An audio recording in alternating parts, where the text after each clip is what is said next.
Welcome back to Dead Headspace. This is episode 210, Hot Iron and Cold Blood panel.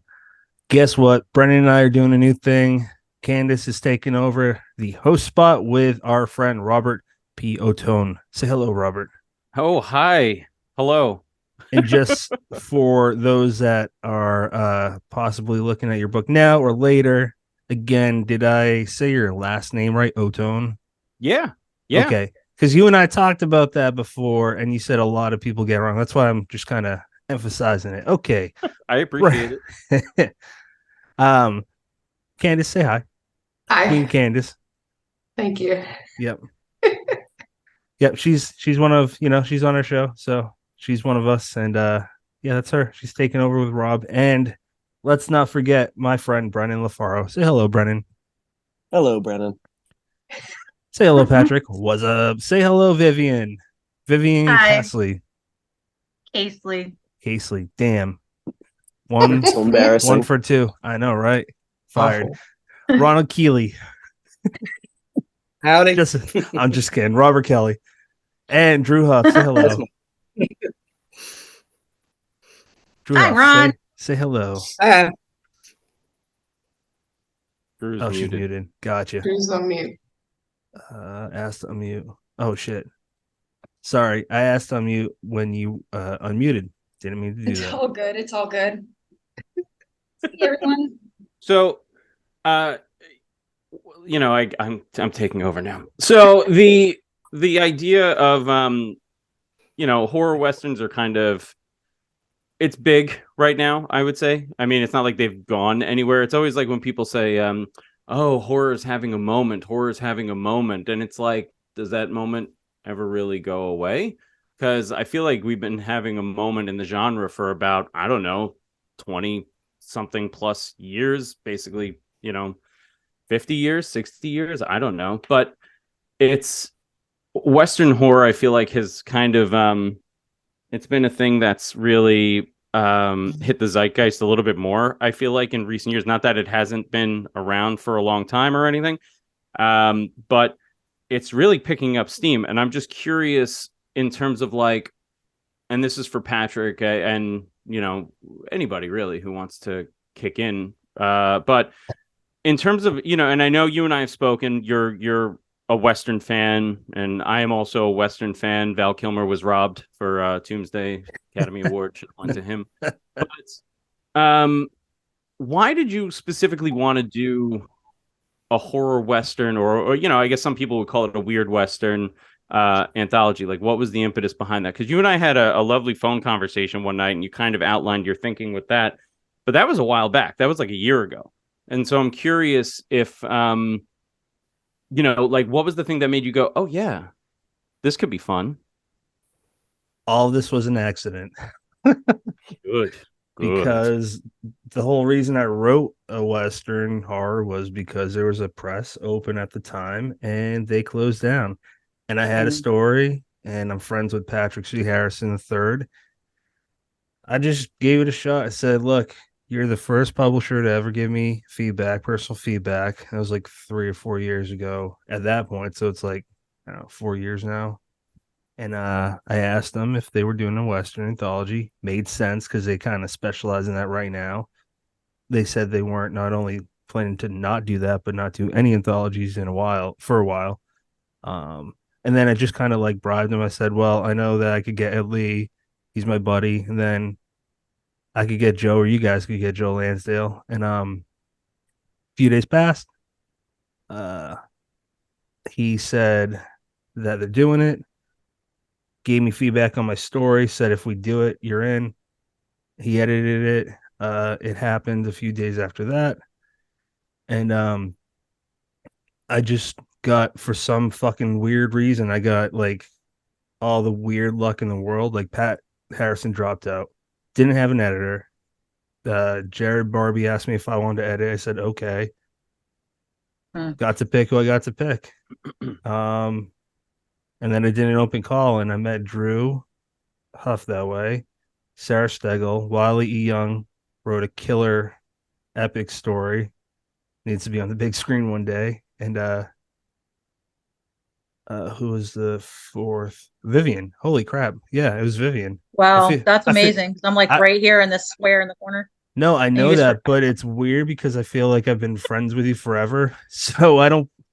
I don't know. Well, we didn't meet though until this. That's the I thing. know. We didn't It's really know crazy. one another. I mean, I I knew thought I of you. invited. I legit thought I invited you. That's why I forgot. It was like two So years that No. ago. that Yeah. actually brings up an interesting point. So you met Vivian and Drew through an open call, right? So I Yeah. guess specifically for Vivian and Drew, and we'll start with Vivian, then we'll go to Drew. Can I But say one thing real quick about yeah, Drew? yeah. I thought Drew was a guy because this publisher specifically said you're not getting any information. We're filtering it through you. Like you're not gonna know even their name. And Drew's story, Vivian, Sarah's, Wiley's. I'm like, fuck. We only had two open spots. I want two more. And I like I talked the publishers into it. So I got all four of them. Yeah, so I thought Drew was a dude when I knew her name at first. And then it turns out she wrote a queer horror. I'm like, that's fucking cool, man. Like I legit loved her story, and it's like the queerest, oddest story I've ever read. And she's like the Thank future. you. Yeah, she's like our Clive Barker, whatever that is. I don't know. Okay, I'm done. You're too kind. So, and again, regarding the open call, like, was there, and for Vivian, we'll start with you. Was there always, you look at an open call and you're sometimes inspired by the theme, or sometimes the theme fits what you normally write. Which was it in this case for you? Actually, when the open call first opened for the other publisher, which was Silver Shamrock, I really wanted to try my hand at a horror Western. I'd not done that ever. And I want to try different things and push myself and see, could I do it? So immediately, as soon as I heard about it, before the call even opened, I started writing the story. First, I kind of decided what I wanted to write it about. And then it took me about a week, fleshed it out, wrote it, waited for the call, submitted it, and then shit went down and all hell broke loose, and that didn't happen. And so then as time went on and the call was opened up with Death's Head Press and Patrick, and I remember that there was a bunch of shit going on at the time, like, oh, there's only 2 slots. Oh, don't bother. Oh, they're only going to invite their friends. And I'm like, well, fuck that. Like, I'm going to do it anyways. Why? I'm sitting on this story. I mean, might as well take the shot and submit it. And I did. And here we are. So that's how that happened for me. I've never written a Western other than one other time, which was not a horror Western.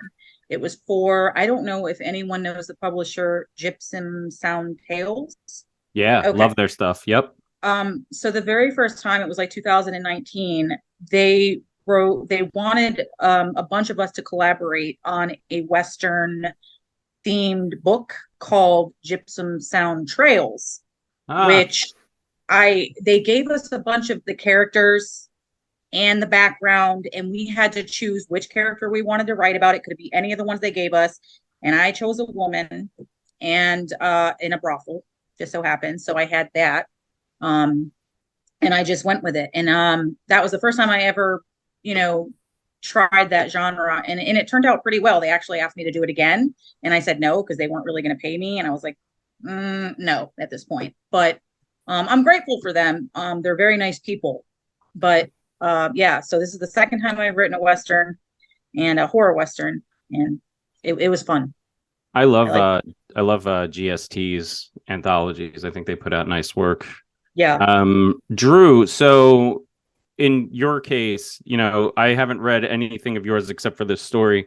So like I'm not super familiar, but like do you usually is like horror Western something that you've written before, or was this your first time trying that, or how did that work for you? Well, I live in the driest, most deserty part of Washington. It's literally like a rain shadow. So I kind of live in the Wild West. People don't really know that about Washington, but just full of tumbleweeds, goat heads everywhere. You look outside, it's just dry, dead grass and hills, wild horses, all that stuff. So I'm a little bit biased. I, was born and raised in this area. I really love it, at least, the outside. So, but I'd never tried anything Western themed, even though I kind of knew the vibe, so to speak.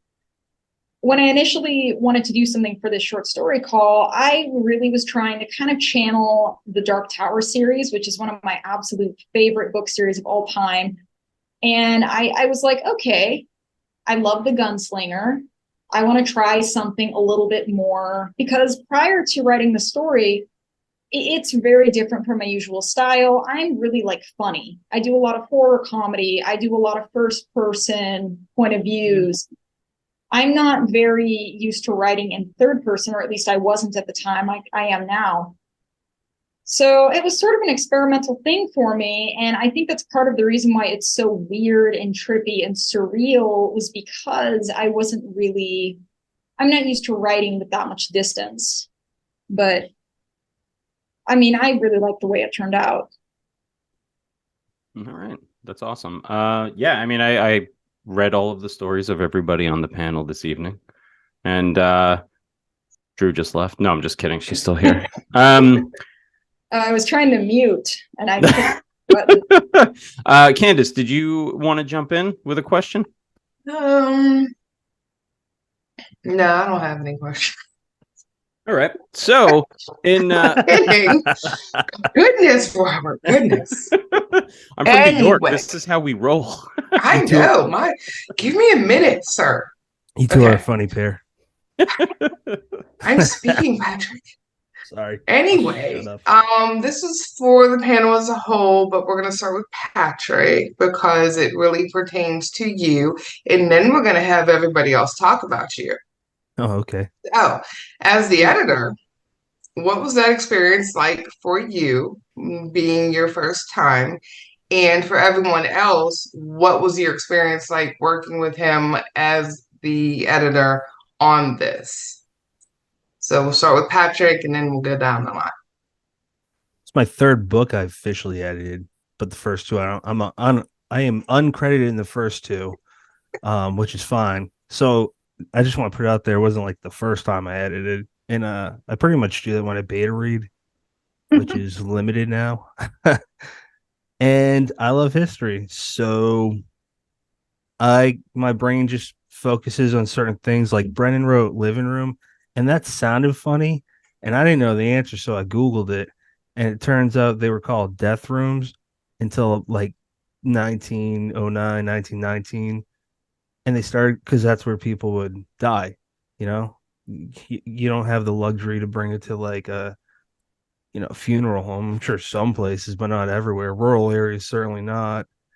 And they changed it to living room, because who wants to go to a home where it's like called a death room? Rob raised his hand for audio listeners. So yeah, long story short, I'm able to pick up not on everything, but like on weird things. Like, this is my specialty. I'm good at this shit.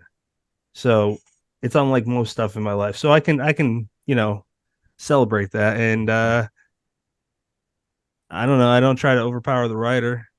I'm there, as you guys know, a good editor can suggest things without it feeling like you're fighting with them, or you're dealing with a fucking idiot that really doesn't have the comprehension skills of being an editor. I'm not naming anyone, seriously. It is what it is. It comes with the territory.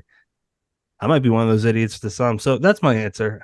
I was gonna say, no, I'm just kidding. Vivian, Good friend right there. Vivian, what was your experience? Had an idiot editor and paid good money for an idiot editor. You were not an idiot editor, Pat. You were very intelligent. Oh, nice.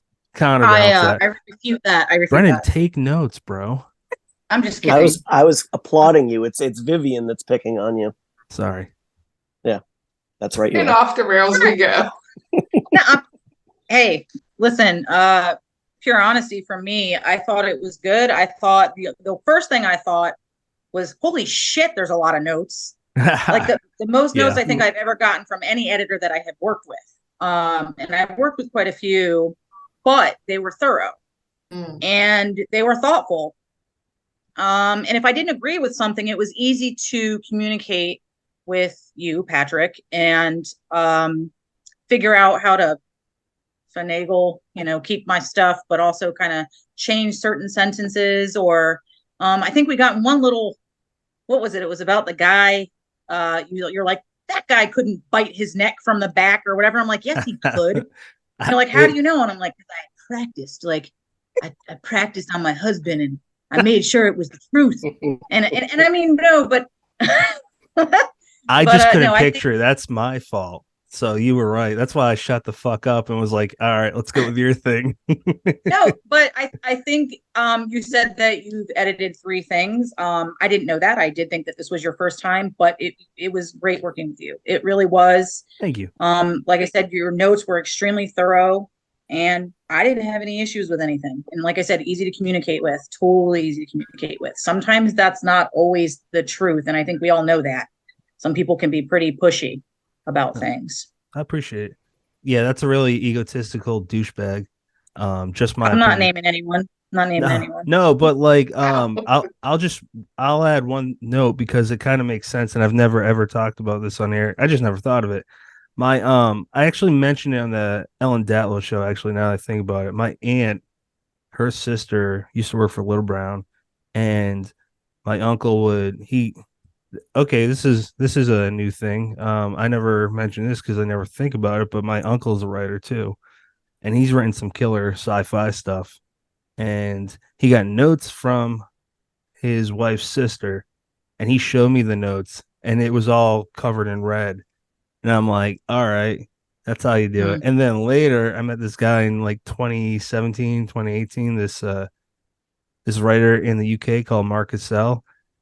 He and I clicked super well, still do, but like we co-wrote a story together, and he taught me a fuckload. It was like a master class. I didn't have a kid then, so it was easier to dedicate that much more time. But for like a week straight, we go back and forth until we had a short story, and it got published with Joe Meinhardt with Crystal Lake for their Shallow Waters series. And that taught me a lot too, because he gave me a lot of feedback. So that's why I was so thorough. And he was always easy. He's super easy. He's like a typical Englishman. He's just smart, because of his accent. And not just kidding. Nice guy, easy to deal with. So those are the reasons why I copied that or emulated that. Wait, what? Are you talking about Joe? Joe Meinhardt? You said Joe. Joe Meinhardt. Because I was going to say, like, oh, because then anytime I've worked with him, I've never gotten anything back to edit. So I was like, I wouldn't know how to judge his editing skills. I've never. No, I've been in Crystal Waters, but I didn't understand what you were talking about. Mark Cassell was there's one book that had co-writers specifically. Me and Mark teamed up, and his notes. Sorry if there's confusion. His notes were, like they filled the page. And I was like, whoa, the first time I saw that. So, yeah, I get it. It's jarring at first. That makes sense because it was for me, too. Yeah. Ron, sir, how about you? Well, I've been around a long time. So I've been around 38 years in this business, and I've worked with a whole lot of editors, and Pat was one of the better ones. I think him and Kenneth Kane are the most thorough editors I've ever worked with. Oh wow! And a lot of people, I guess, because I've been around a while, and they kind of maybe they're intimidated. They don't want to touch my work, but yeah, I like plenty of suggestions and just to mark the crap out of it. Just because I'm flexible and Pat was, Pat had some really good suggestions, and we worked on it together, and of course, me and Pat we text each other all the time, most every day. So me and Pat have a good relationship anyway. My big bro.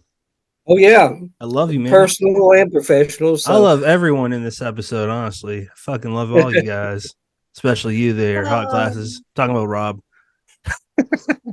He's doing a dance. Sorry, Ron. Sorry, I'm being a silly bastard. You're a guest. Please refrain from interrupting. Oh, I'm fired. Just kick me off. That's about all I had to say, anyway. So thank you. I can't blush right now, but I want to. Damn it, Brennan. Candace. Why are Brennan, you doing sir, this to how me? about you? Patrick, shh. Brennan, your turn. What was that Can, experience like working with this guy? can you please control him? I mean, I don't mean I mean, to. I lost his leash. I don't know what to tell you. I'm muting myself. So my experience is probably going to be pretty different because two out of the first three books that I wrote, Slattery Falls and Noose, went to him before they went to anyone else. And with the first one, it was because, hey, I accidentally wrote a book. I don't know if it's any fucking good. Will you look at it? And he went over it with a fine-tooth comb. And there were a lot of places where, we could tighten up the language and where we could ante up the tension. So when I had this horror Western book, I said, not only do I want to make those same things happen, he's kind of, he has a love for history and I have a hate for research. So it seemed like a really good kind of match. Like, hey, I tried my best to get things right. Can you make sure I didn't mess up too bad? And he, to repeat what we've heard so far, the note's very thorough. And there's a lot of them can start with words like consider.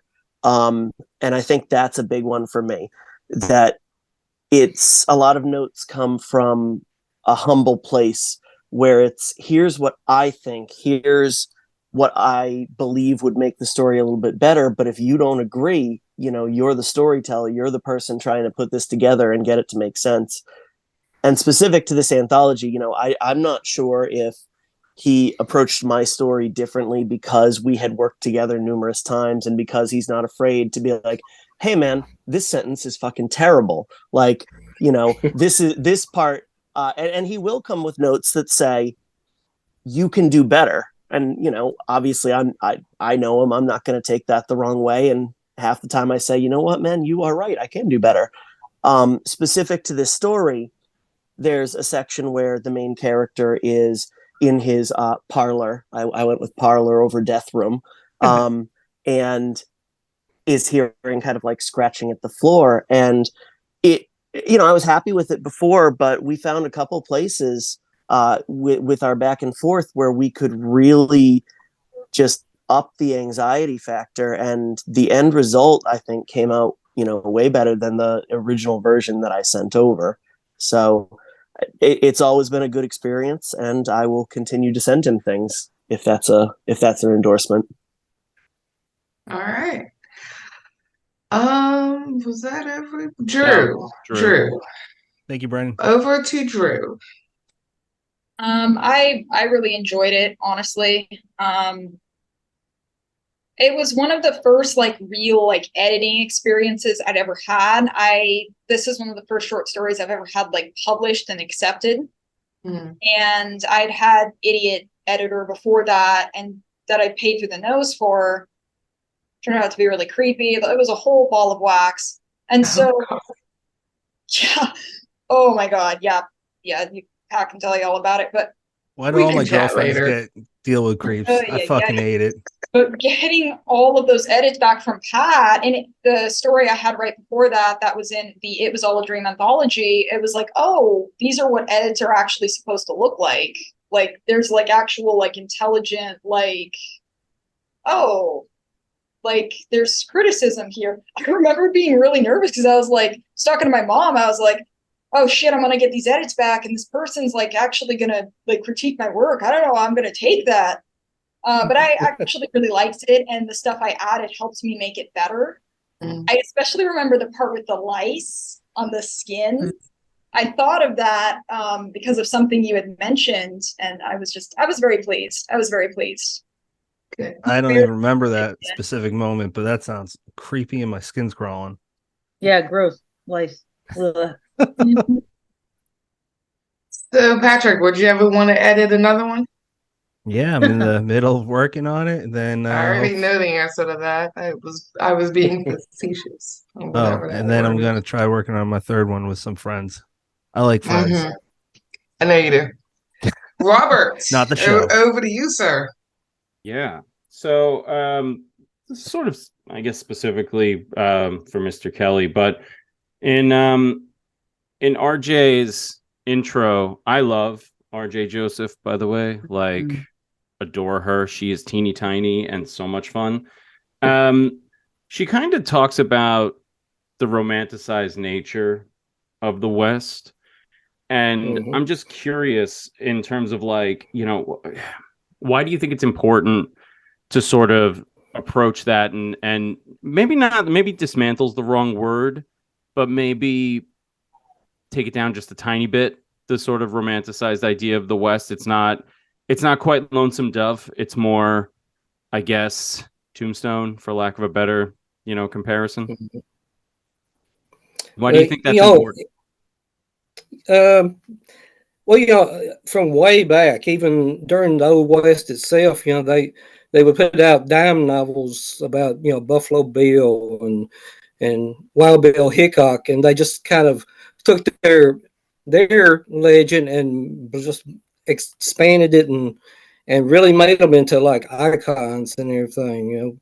People back in the North, they knew all about them and everything. I mean, it was probably vastly overblown and everything, but they really romanticized these Western figures, that's like sheriffs and hunters like Kit Carson and Buffalo Bill and all that. So I mean, even from the very beginning, it was romanticized and everything.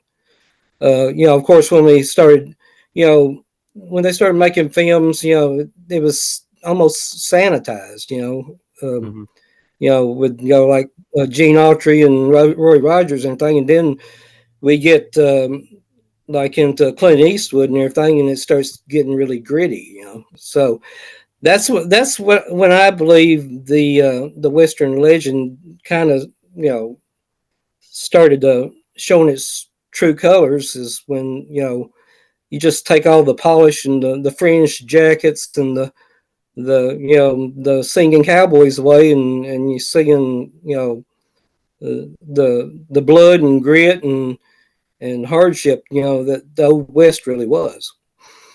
I think that I think it's interesting that it took an Italian filmmaker to dismantle the myth of the American West with the Man with No Name trilogy. That's pretty interesting. But I think what you said specifically about sheriffs kind of dovetails nicely into a question that I have for Brennan. Your story kind of deals with the idea of past sins. And like Ron just kind of said, we have this romanticized nature of sheriffs and lawmen in the Wild West and stuff like that.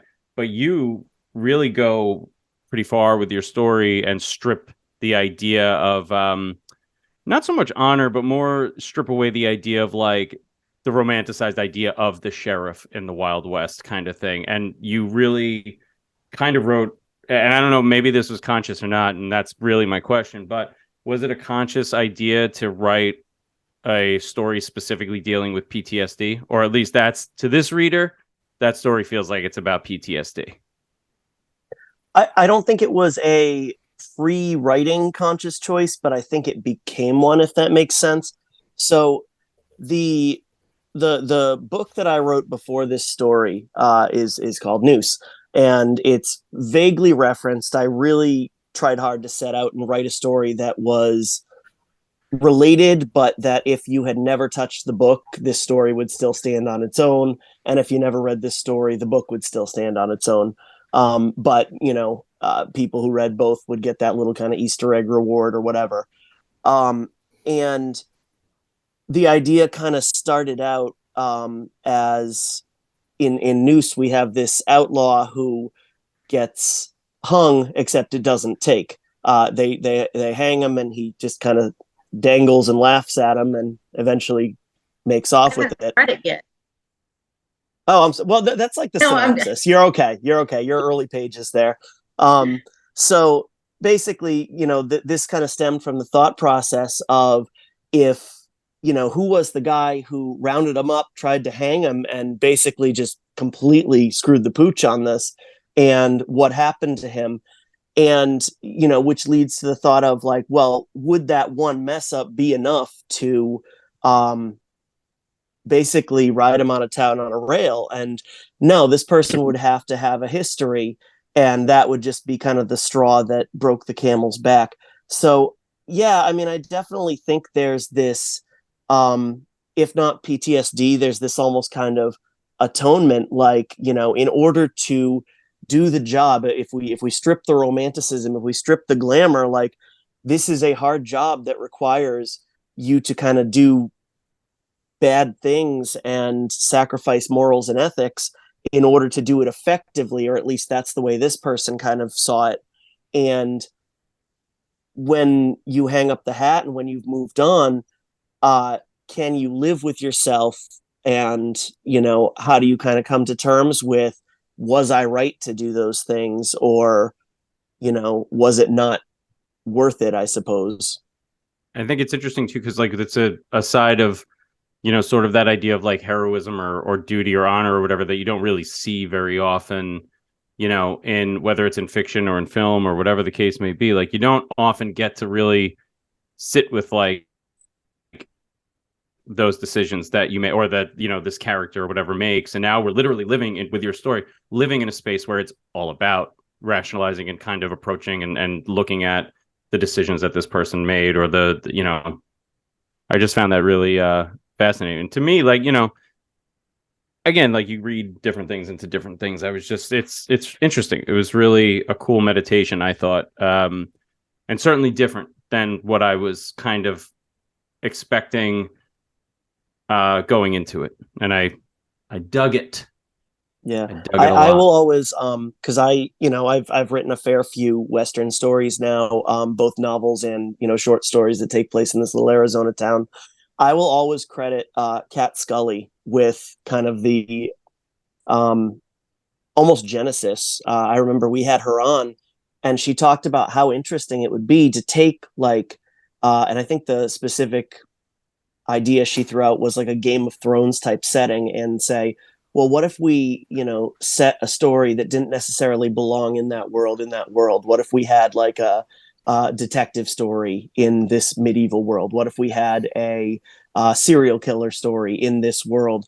And that's kind of how I look at writing. Like we have this backdrop that's, mysterious, and it's set in a time and a place where there were so many unknowns, but it's like, let's tell a story that, kind of gives into that atmosphere, but that stands on its own and almost kind of explores another subgenre. I love how they blend genres and create just something that's better than the sum of the whole, or better than oh my God, I'm sorry. I gotcha. Some of its parts. Yeah, the sum of its parts. Thank you, Drew. I appreciate that. Mm-hmm. It was so fun to read Noose, and also to read the sequel to Noose, which I can't wait till it gets released and people can see how awesome it is. Yeah, and I appreciated you giving that an early read and offering some very, very, very kind words on it. Candace, do you have a question?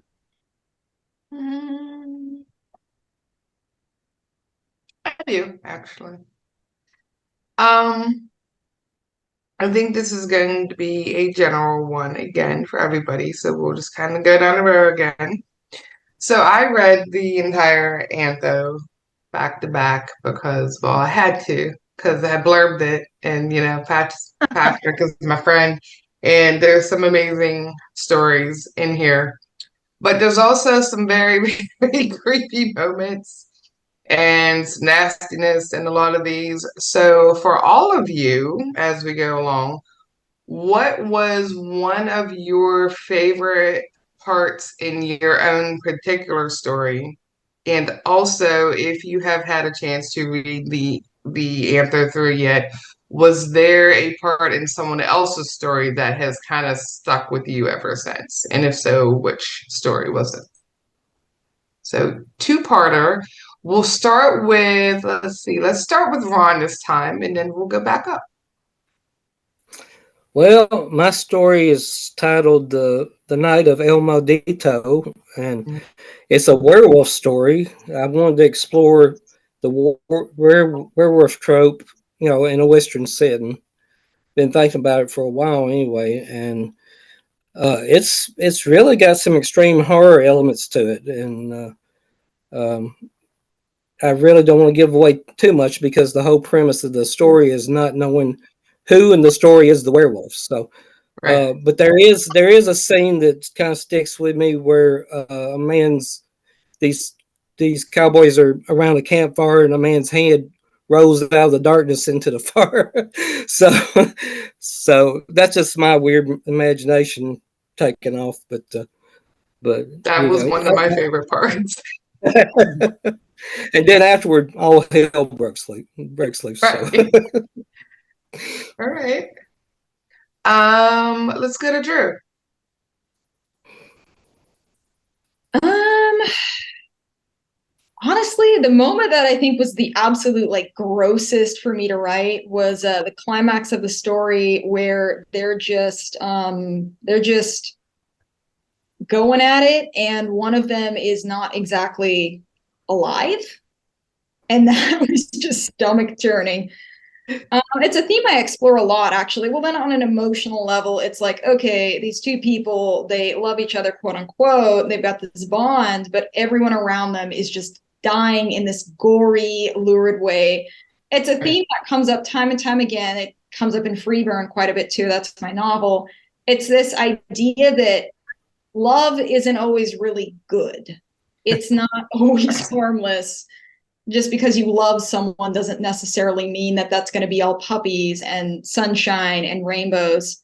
And in Old World Birds, yes, it's a means of liberation. They're liberating themselves. I mean, they've tried other means besides violence prior to that point, but it's pretty gnarly. It's pretty gnarly.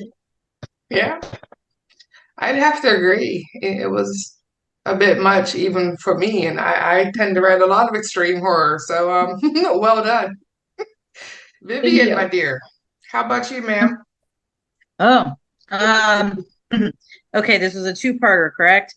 Yep. I don't want to give too much away about my story either.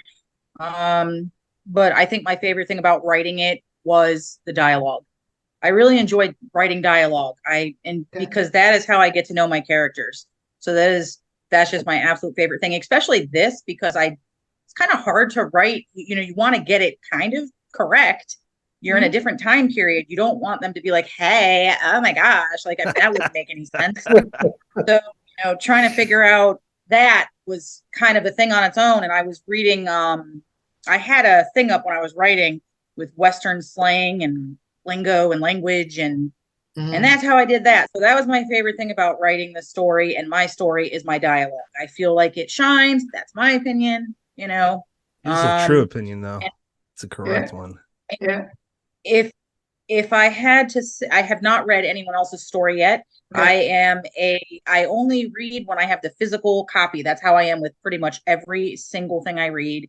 I know it's weird. I know everyone has their Kindles and but that's how I am. So as soon as I get the copy, I'll be on it right away. In fact, I just finished Brennan's Slattery Falls. I just finished that, which I loved it. I liked it. I love supernatural horror. Yeah. So I know that's getting away from our Western, but I just want to tell Brennan I liked it.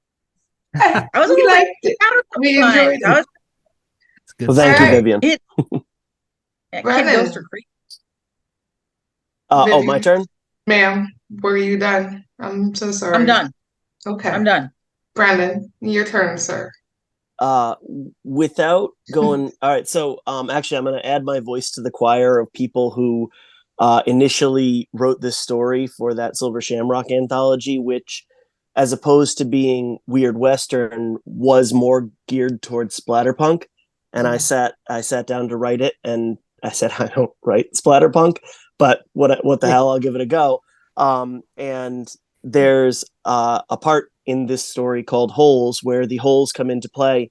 And there's a character called Rennie, and that part, that messes with me. I did at one point kind of pitch this story as a mix of The Telltale Heart and Stephen King's The Raft. And it would be it would be the latter that we're looking at there. As far as other stories, I'm going to go around the table here. I really liked, there is a moment in Patrick's story where he just kind of goes for it, and there's an unexpected outcome Yeah, Drew, I knew I you were know. going there. Yeah, Sorry, I stole we your both know thunder. we both know what we're talking about. I've Yep, complimented Pat on this. Like a lot of yep. writers would not have gone there. I applaud him 100%. It made That's me so cool cringe. hearing you say that. Thank you guys. Yep. Vivian, I think you're absolutely dead on about the dialogue. I think you did a very nice job with that. But what he sticks out also to me about yours, besides the dialogue, is it's gruesome, and it's just like I'm reading it and like my shoulders are shimmying and like I'm squirming in my seat, and that's not the type of reader I am, but you pulled that off. Ron, I absolutely love the way that you oh my, I don't know if I want to say this. I don't know if it's a spoiler, but it connects to another work of yours that I really, really enjoy. You kind of name dropped in there, and I got like fanboy excited. I thought that was really cool. I'm And I'm go kind ahead. of I'm kind of bad about sticking my stuff in other stories and stuff. It's fine. It's fine. It's like what's the point of building up a body of work if you don't? Um, Yeah. and Yeah. Drew, I thought yours just had a bout of originality to it that of the bulk of the stories in the anthology, this is one that if we're going in and we're looking to read, a collection of Western stories, this is not the one we expect, but it's got this heart to it. It's got that gruesomeness to it without being too over the top, so that you made me squirm like Vivian did. But but it's very original and unique as well, and there's a lot of world building in there, and I would be interested to see Thank if you're you. gonna end up back in that. I was actually just about to say that I'm kind of between projects right now, and I'm like, oh, maybe I'll just take the story and turn it into a novel or something. I thank you so much. I'm just here And to I'm make done. everyone. Patrick, Yeah. do you have a moment other than the one we're already talking about? That was the one I was going to I know pick. that moment quite Well, well. I'll just say, as a parent, I heard Stephen Graham Jones in a recent interview with Tanana Reevdu and her husband, Stephen Barnes. And Stephen Graham Jones said, in one way or another, I think every story is about a father and a son relationship. And it's kind of hard for me to super not avoid that even more now because I have a second son. And I, if that if that happened to me, um, I'm pretty sure my psyche would crack and I'd be labeled insane for the rest of my life. You can't come back from that. That's Right. crazy. That's I feel crazy. like just stop, just collapse. I Yeah. don't. Yeah, that Yeah. would be the rest of the story. Besides that, there's two. There's that one scene where, and this doesn't spoil it, she blasts a hole with she's a pioneer woman, isolated in her wintry Montana prairie. And she at one point blasts this hole through a bear's skull. That's fucking crazy. That was just like crazy shit to me. I'm like, that probably wouldn't happen, but this is a story. Let's make it like just stretch the truth a little bit. And then the last was when Constance Glass just stops in this field and sees sees what everything's being taken from her. And like that's the worst kind of horror. If you were to experience it, like what's worse, death, where you might go to hell or you might go to something else, or not dying and just having everything you care about taken away from you. I would rather have the first. So all that to say, as a parent, that's all my like worst fears that came out in a um eerie, weird, fucked up story. Yeah, really gnarly. So part two, because I know Yeah, you've read all the stories. a lot of So times. favorite moment or moments from some of the others. I want to do what Brennan did. Um, Start with Brennan. With him, his voice is very unique, and I know his influences, and it's like he's attributed, or maybe not attributed. He's like joined in the DNA of his writing body with those authors, but he puts his own spin on it. And I think that's a really cool thing. That's the neat thing about knowing him so well. So I don't know if that answers that story whole specifically, but that's what I loved about it. It just had this guy I love, my big bro, and I'm seeing what is in his head, and that's cool as fuck. Like, you can't really do that any other way besides like music and other art forms. Sure. So yeah, Vivian's was awesome. She's great with dialogue, but this one scene where this infected guy comes down the hall of this brothel, and then all hell broke loose. Like, it was hard to read her dialogue specifically in the sense of like, I'm an editor, I can't just read through it.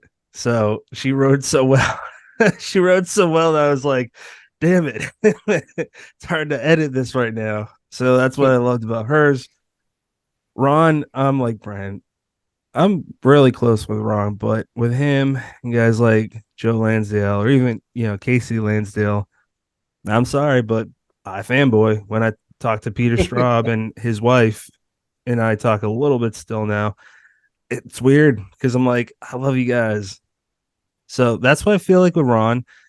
I didn't hold back my notes, but I was nervous as all hell because I love him. I know we're not gonna like break up our friendship over a disagreement on a note, but I think you had 5 notes in the whole story, which well, you're that's really great. good. I mean, really good at writing. compared to like somebody like Kenneth Kane, I'll get like 2 or 3 dozen. So, and we've butted heads before, but not with you.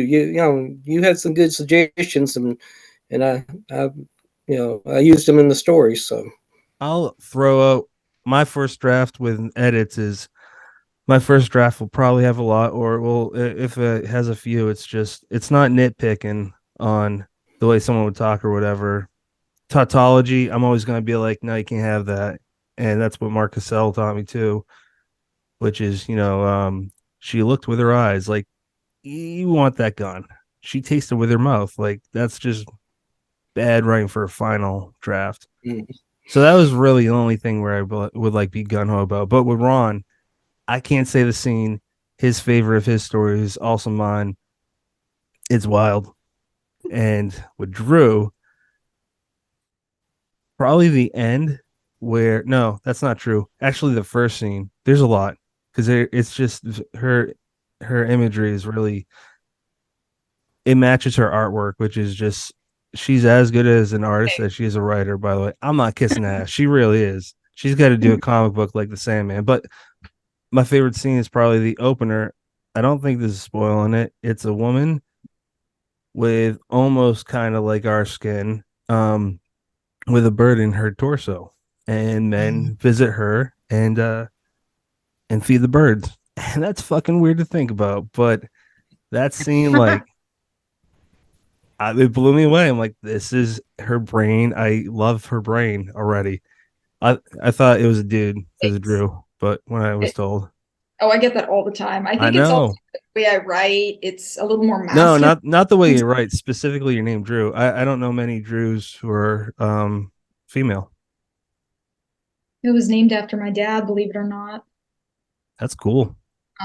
But yeah, so the first, like, I wanted to write something that was almost like big, epic, kind of folklore-ish, and that It was like was. I was kind of sitting at my laptop, and that was the first sentence that came to me. It was, she had sparrows writhing in her guts or something. It was like, but it came in that almost exactly the way it is on the paper and kind of that weird poetic. Sometimes that's the way it just comes up for me, and I just like went from there. I was like, okay, all right. Nailed it for real. Yeah. So going back to the Antho as a whole, not only do we have all of you amazing folks in here, we have Joe Lansdale, we have David Scow, we have Wiley Young, we have Ed Lee, we have Jill Karate, Al going back. There are some incredible authors in here. So, Patrick, again, I'm going to ask one more time, even though it's kind of the same question, but not. What was it like working with all of them and being able to get their stories and reading through them and just having that communication with them as you put all of this into an anthology? Kind of Three, forgot how I wanted to word that, but I think you know what I was. yeah, I got what you're saying. Uh, Three of them were easy because I didn't touch them. They were reissues. Only three non-original stories in there. Which I didn't know Ed Lee's and Joe Lansdale's was. I thought they were originals. Um, but I didn't care because like I love those guys. So I was like, I don't give a fuck. I get to pick, so fuck it. I pick them. And then David Scout, that was a weird situation, only because both the first set of publishers and then the new team kind of went to me, and this isn't a knock at them at all. It was just a new experience for me. I kind of negotiated shit too back and forth, like legit with David Scouse. I didn't negotiate the price. I just kind of was the middleman for the emails, and it was that was weird. I'm like, pretty sure this is what an editor does, but fuck it, let's see what happens. And I got lucky. Going back, I was nervous as shit to ask him, and I was nervous as fuck to give him notes because I was like, I don't want to make this guy not like me. He's And so great, though. he is. He's Such a awesome. nice guy. Yeah. Real sweetheart, and he is such a good writer. And he writes for Marvel too. That's so cool. And then Ron, by the way, he didn't mention this, but he has written a Western before under a pseudonym, which was pretty. Mhm. He wrote for two novels. That's pretty cool, man. That was out in the early 90s, right? Mm-hmm. I think so. Yeah, I ghost wrote for the Jake Logan series. So, a couple of them. And, of course, Jake Logan was like a male adult kind of Western, and you had to put several sex scenes in it. You can imagine me writing sex scenes. I can. I was laughing because I remember you said something about keep the horse in the barn. You couldn't. Yeah. They would give you this manual that told you what you could put in and what you couldn't put in. So, well, is that a euphemism? I don't know. No. I mean into the book, into the story. Got it. Also, if it comes out of Vivian, it's probably a euphemism. I read his memoir. It was in the memoir. He said they couldn't, they didn't want him to write anything where, the horses were involved or anything. I'm like, well, thank God, nobody wants that. Well, you didn't mention the other livestock. I'll stop on the head. Robert, sir, back to you. Yeah. So Drew, you were sort of touching on your story earlier, and a lot of authors kind of blend like this exquisite way of writing with some horrific imagery and stuff like that, but I'll be totally candid. I think you do it better than any of the other ones that I've ever read. Oh, thank you. I'm really flattered. Yeah, that story really knocked me for a loop, and I'm just curious about in marrying those two ideas, like the exquisite with the vile, like what is something that you would tell a newer writer wanting to try that? Like, what is the headspace, and what is something that you think people could get from something like that? I'm like so excited to talk about this because so for me, the number one rule of the prose is always write what the character would think, because I tend to go very deep in my point of views. So when I wrote Freeburn, which is very deep to the point of view of this young-ish dude who's not, the brightest bulb in the box, it was really frustrating because I wanted to, really go nuts with my prose and like, do what you've seen, what I can do. And it was just like, he has the vocabulary of like a 5-year-old.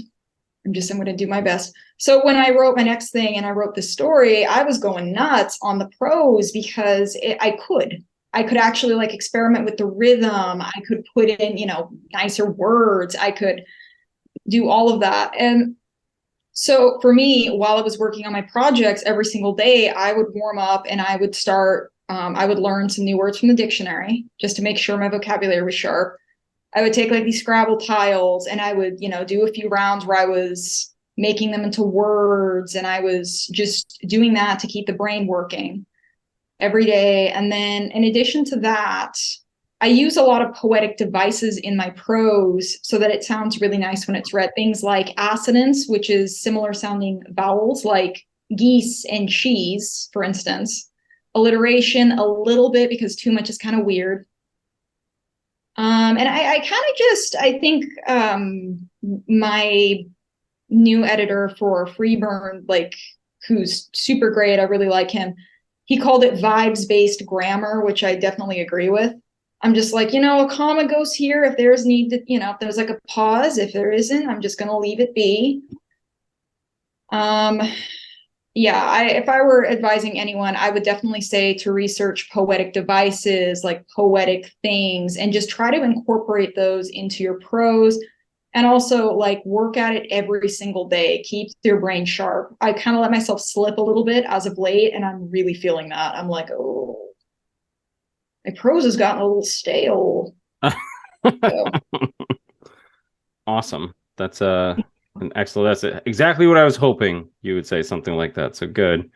I'm going to turn it to Vivian, if I may, Candace. Yes, sir. Absolutely.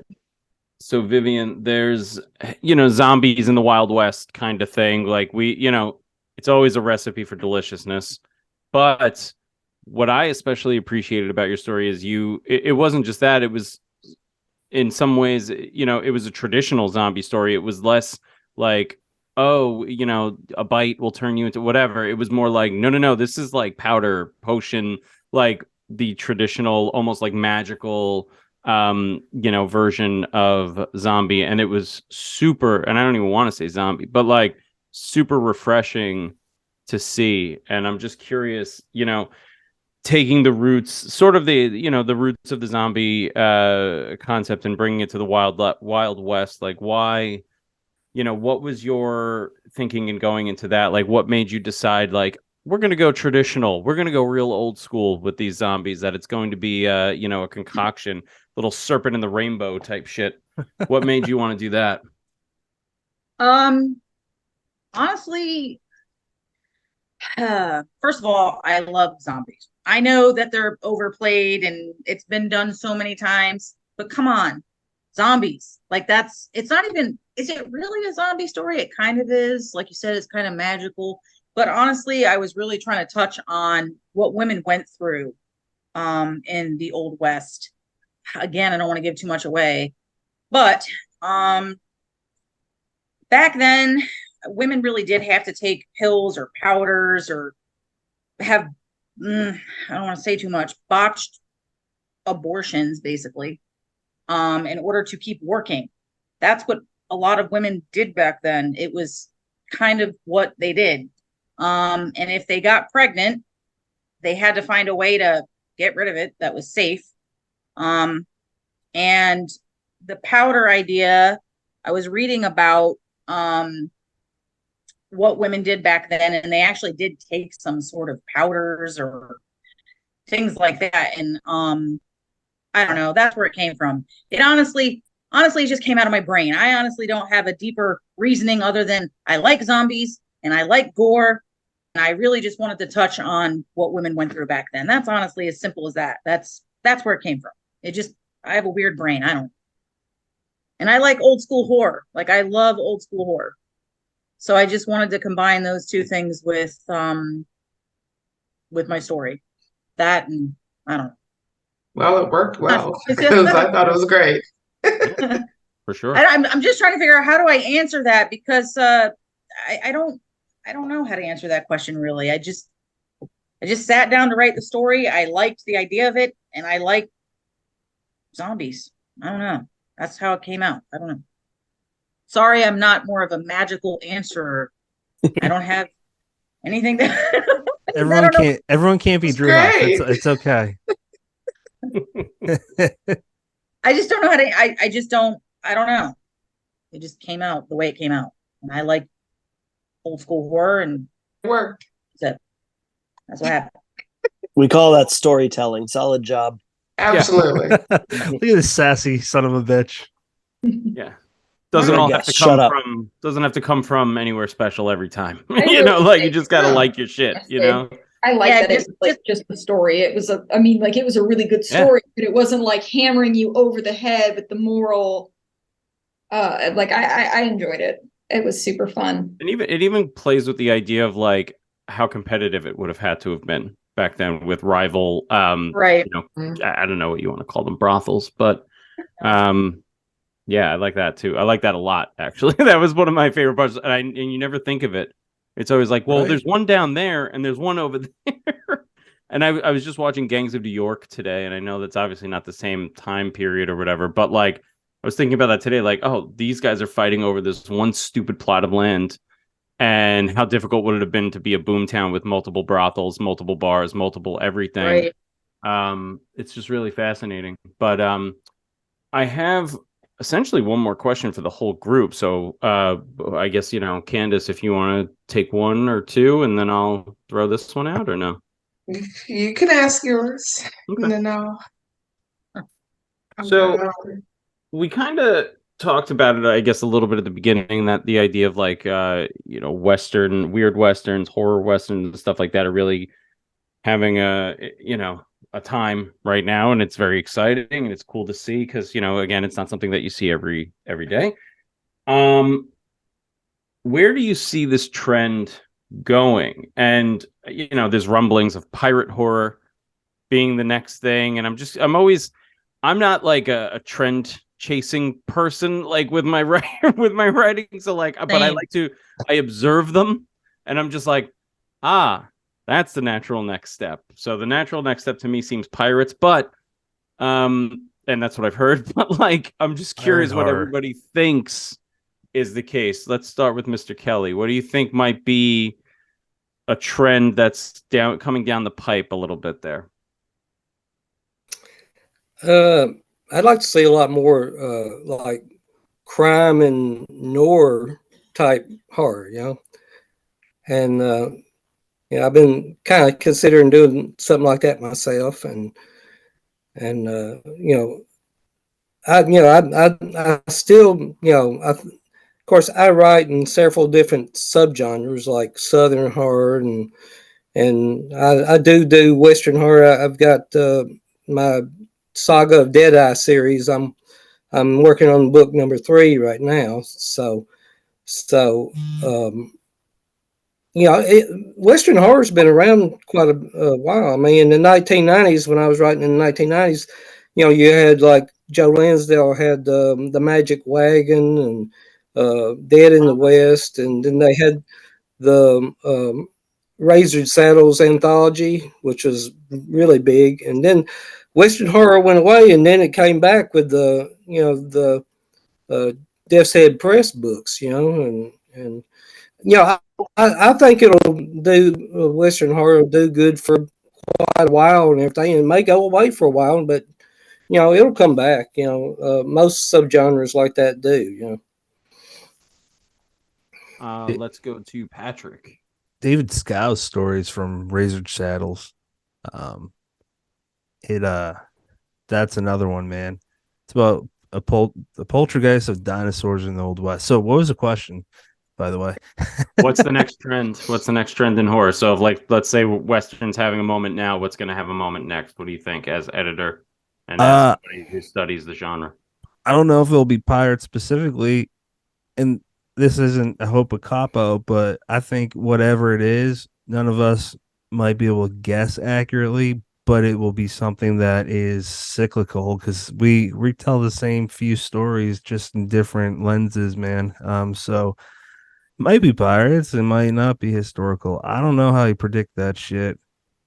My brain ain't wired that way, but whatever it is, we've heard the stories, and now it's our time to kind of twist them how we want.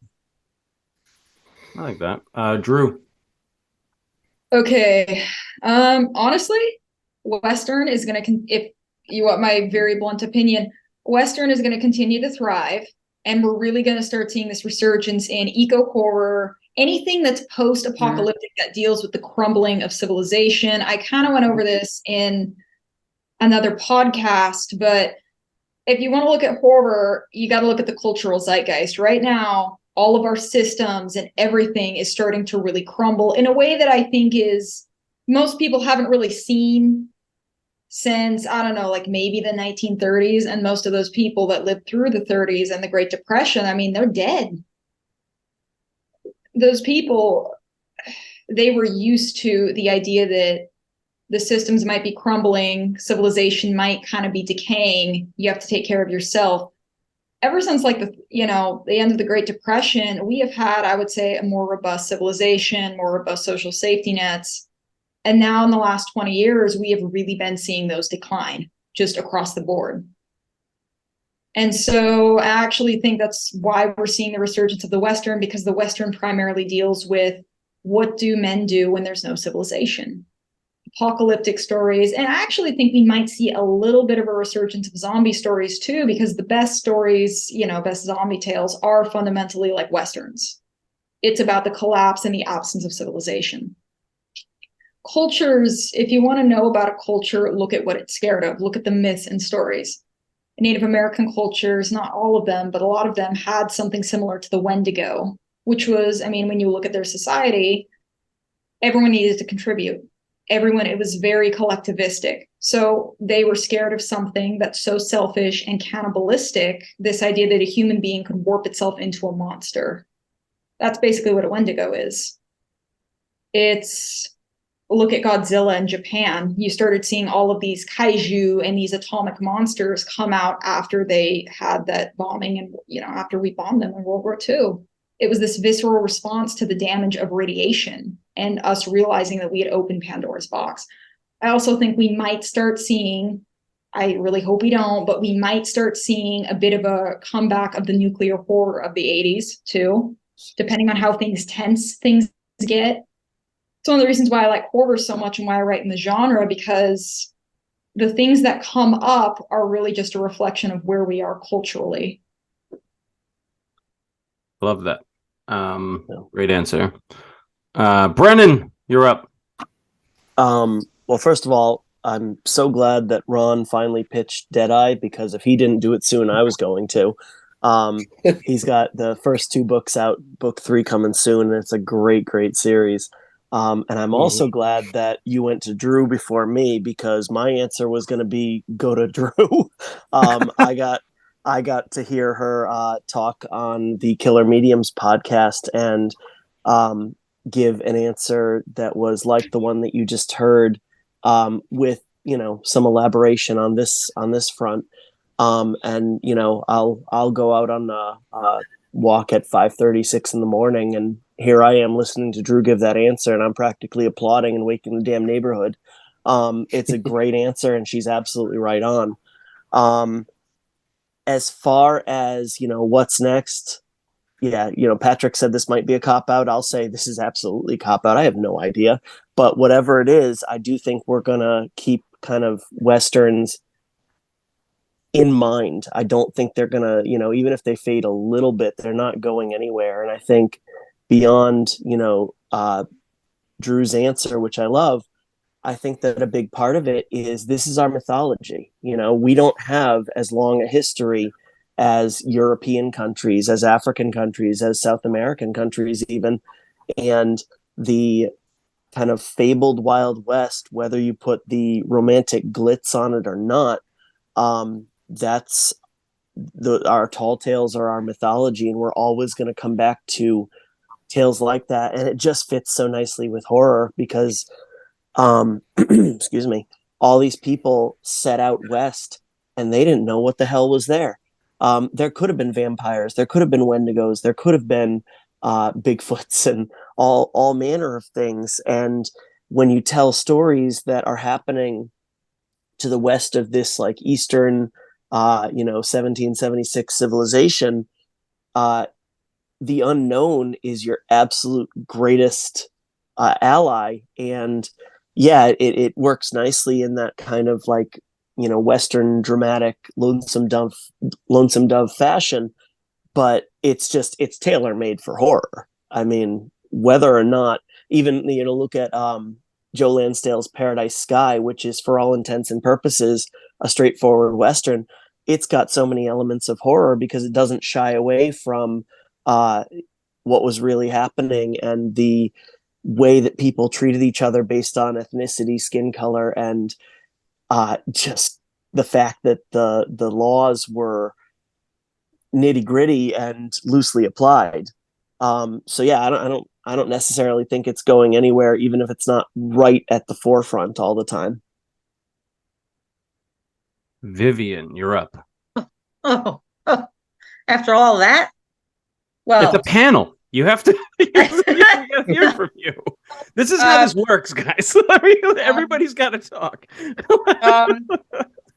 I think as far as trends go, I'm kind of the same as you, is where I don't really follow them. But I do agree with Drew. I do think, look at the current climate. I don't think Westerns are going to go anywhere necessarily. I keep seeing a lot of different calls for that. And also, it also kind of seems like the gothic, sexy horror is a thing too. I see that as a trend. I do think political horror might be a new trend that might pop up. I think anything political, like apocalyptic, like Drew was saying, I think that's going to be a big thing. That's probably going to be coming up, or if it's not already a thing. And what Ron said, I agree that the true crime, the noir type horror, I love it. I've dabbled in it. I have stories. And I have quite a few in my own collection that I'm trying to get published. But I do think that that's where horror right now is heading.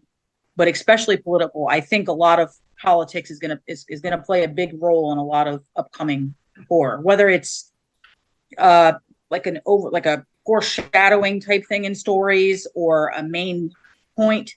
I think that that's going to be big. That's just what I think. But I don't follow too many trends. I just don't know. Nothing would make me happier than to see what Ron said come to pass with true crime detective horror. More like Come With Me by Ronald Malfi. More of those. More of those. Please, please, please. You know, pour that all over me. I want to feel it. But, if I may partially kind of answer that question too. I actually think you're all right. But to expand on that, I think it's like fashion, right? Everything comes back around. Everything comes back around. And I think where we are right now in the horror world is a very interesting spot because we have a lot more diversity and inclusive voices out here now that are telling their own tales of our past and their own history and their own cultures and their own point of view, and they're injecting their own lifestyles into the Wild West and into the crime stories and into the zombie stories. And we're getting a whole new crop of stories that have never been told in quite this way before, that have never had this spin on them before. Sure, it might be a zombie story, but now we have so many diverse voices that it's going to be a zombie story that you've never even thought of. I just think that we're in a prime spot now to just hear so many fresh takes on the old tropes as well as the new stuff that is out there, like the post-apocalyptic and the eco horror and the body horror stuff happening right now, and the climate change and American folklore and Indian folklore and all those different things that have made us what we are. But now we get to hear it from all of those points of view, not just one. And I think that's great. So that's where I'm at with it. And I'm here for all of it because I think where we are right now is just absolutely amazing. And there's a whole crop of authors that are out now, and there's more of us every day. And we're taking all those old things and we're putting our own spin on it. And I think it's just absolutely amazing. So Well, I mean, look at Get Out. That's one of the Jordan Peele. He took Right. like that same story we've seen, Invasion of the Body Snatchers, Yeah. and he viewed it through Flipped the it. lens, and it was Yeah. like, I love Get Out. It's Yeah. my dream is to have is like, I hope Jordan Peele does something with the zombie mythos, because that was from the Caribbean islands. That was Yep. originally like black. Yeah. Yeah. Looking at it from looking at it from that point of view, it Mhm. has a whole different meaning, It does. and it's about a different kind of horror. Horror changes depending on like what lens you're viewing it from. Right. I think it's great. I just hope there's like more creature features too. Where are all the creatures? I like to write creatures. I got Weird stuff. some coming. I just finished one. I also have something. I gotta read that. Yeah, good. It'll be out next month. I've been told it's good. I think it's good. Well, I wrote about a mutated bubblegum monster, so hopefully that gets picked Okay. up. Well, Yeah. I want to read that. I'm all in. Me too. That sounds awesome. Sounds Listen. delicious. Well, I submitted just a shortwave, so let's see what happens. All right. You know, you never know. Keep us posted, because It's when weird. it's out, I need to read it. So If it ever comes out, you never know. You know how this it game. will eventually. It will eventually, because if you get a no, that just means there's a yes waiting somewhere else. That is true. That is There's true. never a no. There's never a if. It's when. It's not an if. It's always a win. I agree. Change that perspective. You know. Yeah. Robert, sir, where are we? How are we on time? And do you got one more? I don't have any more questions at You don't all. have I'm any more spent. questions? You're spent. Been a long day. Yeah. All right. Well, I guess I will take the reins now, because, it's what I do. So I guess we're going to end this with our final thoughts, and we'll start with Patrick on that one. My final thoughts are, I'm very appreciative of all of you and anyone that said a nice thing about the book or even picked it up and thought about reading it. That's cool. I've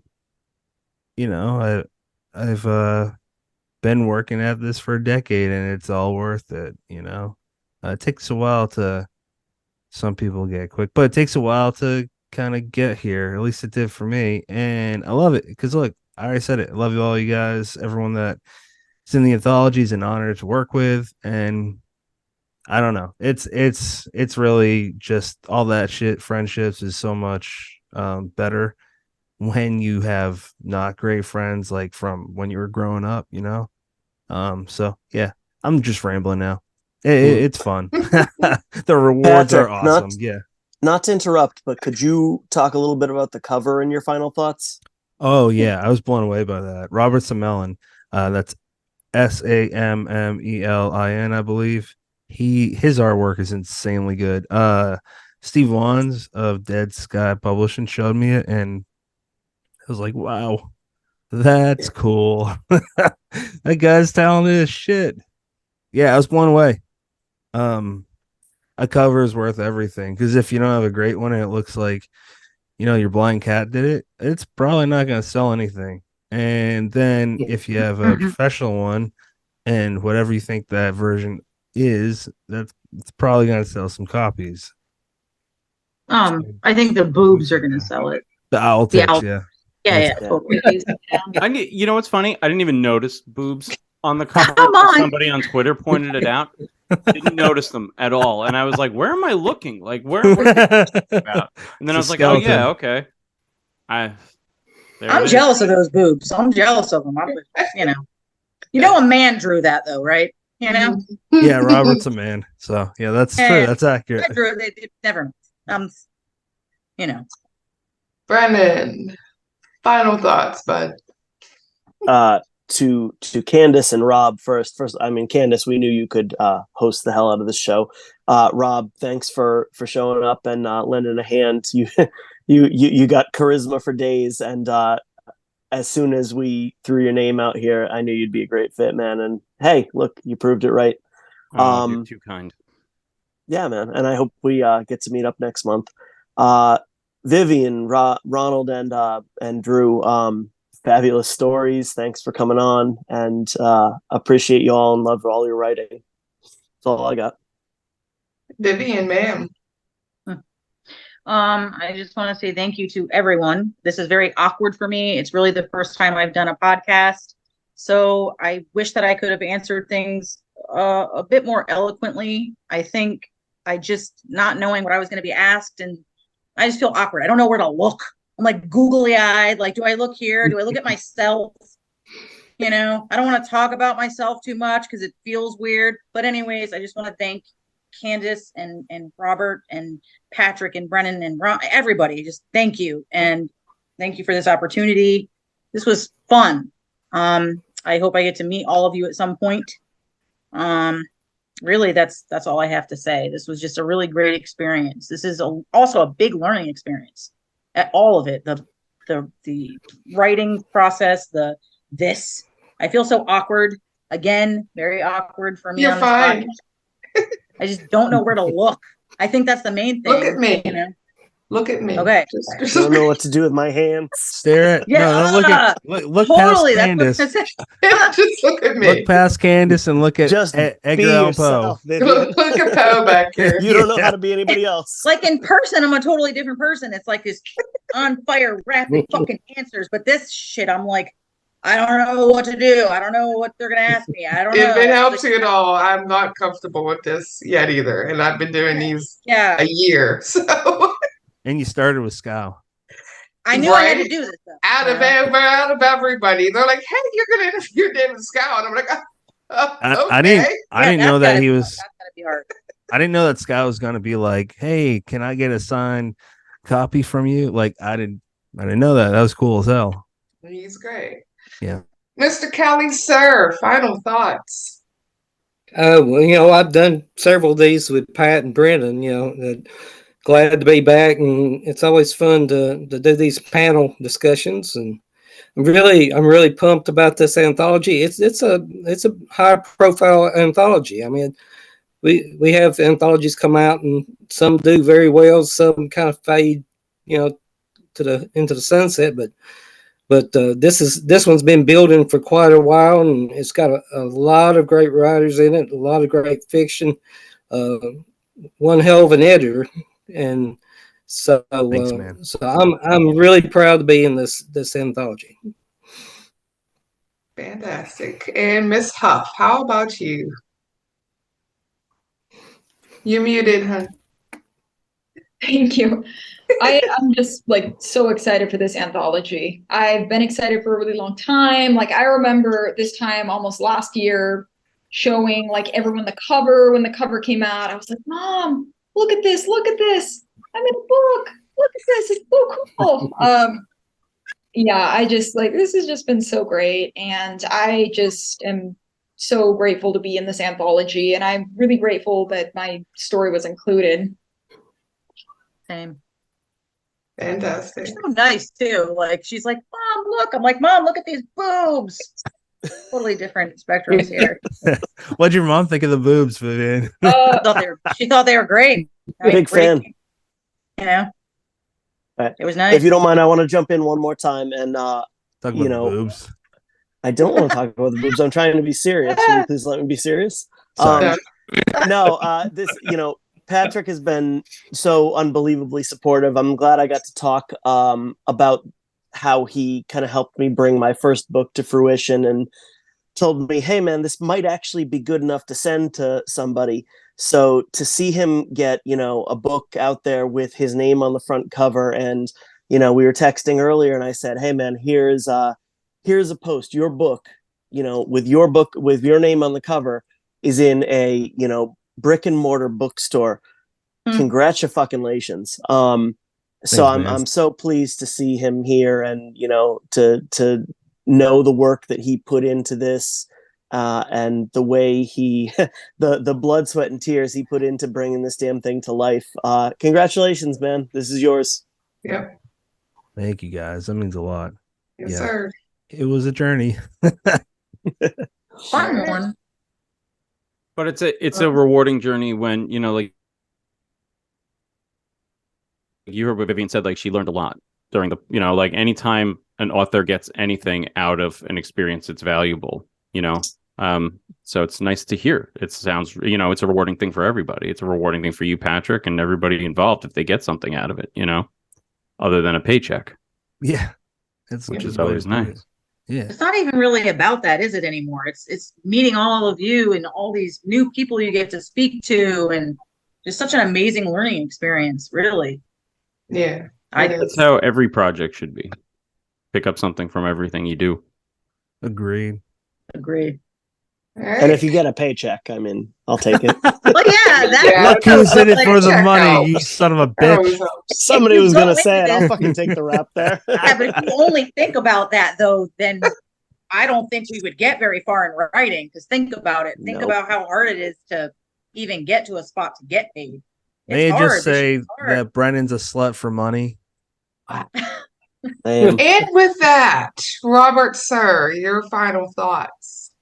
You know, there's I don't read a lot of anthologies anymore. And a lot of the times it's the same people over and over in every single anthology. And I'll be honest with you, a lot of them don't even move the needle for me. There are quite a few stories in this anthology that have moved the needle for me.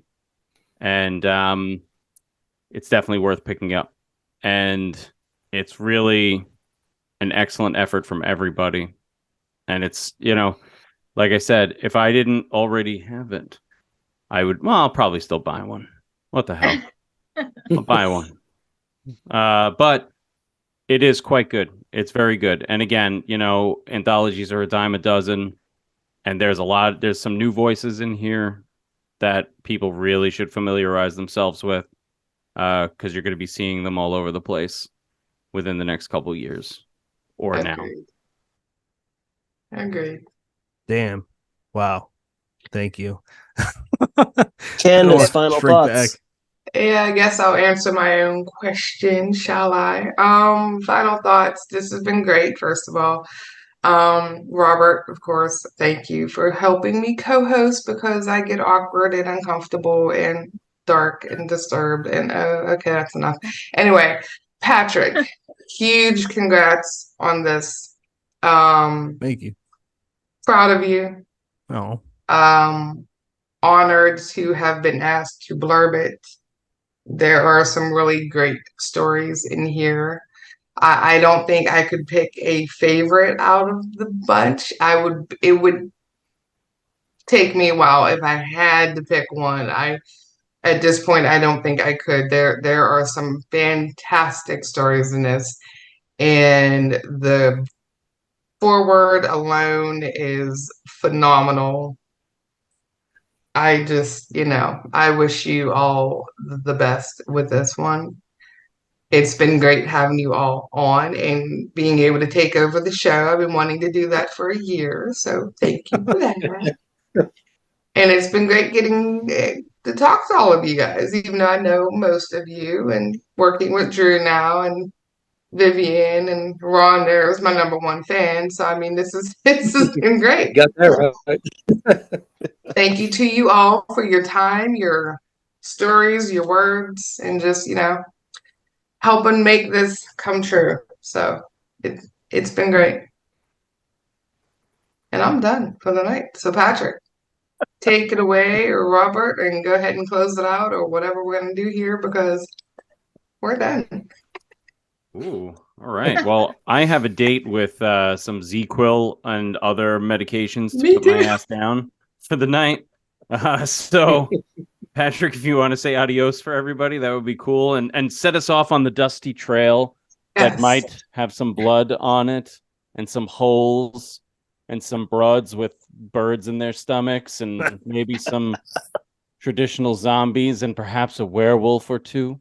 Maybe an owl with some boobs. There you Maybe an go. owl with some boobs that I didn't even notice on the cover because I'm an I idiot. like the boobs. Boobs are great. They are great. I like boobs. I got them. I like them. Like boobs. All right. I'm illustrating Freeburn, and that it's literally just like boobs, serial killer boobs. So Yes. I can't even talk right Serial killer. I can't wait to see all these boobs. If Just you ever need boobs. any help, I can draw some really good boobs. Thank Serial you, killer boobs should be like I can draw you should lots try of to great invest in anatomy. that. People would pay for that Killer shit. anatomy. I've studied all the anatomy. Really. That's gonna be the blurb on that book. I'm just letting you know. Serial killer boobs. That's just it. Please ask Sell a me to million blurb it because copies. that's what I'm saying. Just Illustrate. done. You know, you Yeah, can. I haven't shown these to it'll Rob sell. yet. I don't know how he's gonna react. That's gonna be It's gonna be positive. That might be the next story I write. Why it's Killer not boobs. me, not you, Rob. More That's not in the boobs. podcast. Killer boobs. That's gonna be it. Boobs that kill. I'm So doing it. this is- It's gonna happen. That's I'm not even joking. Like boobs that All kill. They'll in. smother you. Mhm, All mhm. in, Vivian. I'm all in. Doing it. This has Boobzilla. been episode 210. Not sure what 211 will be. Can't. Oh yeah, it's Richard Chismar. We're gonna be talking about becoming the boogeyman. And for people that have listened for a while, Richard's Chasing the Boogeyman? That just blew us away. This is a sequel. It's a pretty good book. So stick around for that. Robert, Candace, thank you so much. Drew, Ron, Vivian, Brennan, thank you so much for being here as well. And you, listener, viewer, thank you. Thanks for picking this podcast. You got many choices. I fucked that up. That's the end. Boobs. Close Boobs. enough. Boobs. Just say boobs. Boobs. Boobs.